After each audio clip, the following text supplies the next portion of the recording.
Hello Maharashtra न्यूजमध्ये आपल्या सर्वांचे मनपूर्वक स्वागत। पाहूया आजचे वृत्त। 9 डिसेंबर रोजी आरक्षण बचावासाठी तहसीलदार कार्यालयावर भव्य मोर्चा।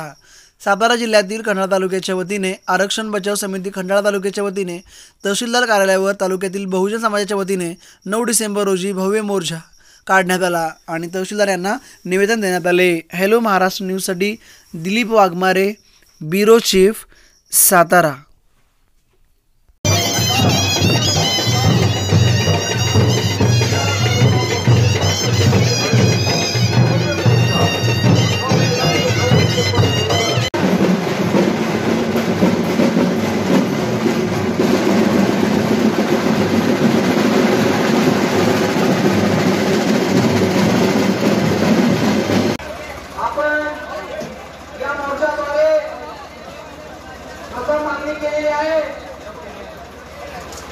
बहुजन समाजाच्या आरक्षणाला धक्का न लावता स्वतंत्र प्रवर्ग तयार करून मराठा समाजाला आरक्षण देण्यात यावे।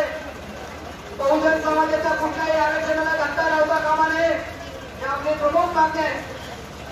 तसेच 2 नंबरची मागणी आपली 2021 सार्वत्रिक जनगणना केंद्र सरकारने तातडीने करावी।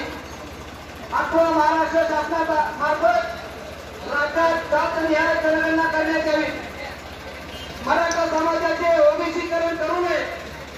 कोणत्याही परिस्थितीत ओबीसी या प्रवर्गात मराठा जातीचा समावेश होऊ नये। मुस्लिम समाजात स्वतंत्र 5% आरक्षण देण्यात यावे। पुढे ढकलण्यात आलेल्या इतर सर्व भरती तसेच एमपीएससी व अन्य प्रकारच्या परीक्षा कोणाच्याही दबावाची पर्वा न करता ताबडतोब घेण्यात याव्यात। शासकीय सेवांमधील अनुसूचित जाती जमाती, भटक्यांयुक्त व इतर मागासवर्गीय समाजातील अनुशेष लवकरात लवकर भरण्यात यावा। कोणत्याही कारणास्तव मेगा भरती न थांबवता ती ताबडतोब करण्यात यावी। बहुजन समाजाच्या महाज्योती या संशोधन प्रशिक्षण संस्थेसाठी रुपये 1000 कोटींची तरतूद करून सुरुवात करण्यात यावी। तसेच महाराष्ट्र राज्य इतर मागासवर्गीय वित्त आणि विकास महामंडळ, शामराव पेजे कोकण इतर मागासवर्गीय आर्थिक विकास महामंडळ व वसंतराव नाईक विमुक्त जाती व भटक्या जमाती विकास महामंडळ या सर्वांसाठी रुपये 1000 कोटींची तरतूद करण्यात यावी व सर्व मंजूर योजना त्वरित सुरू करण्यात याव्यात।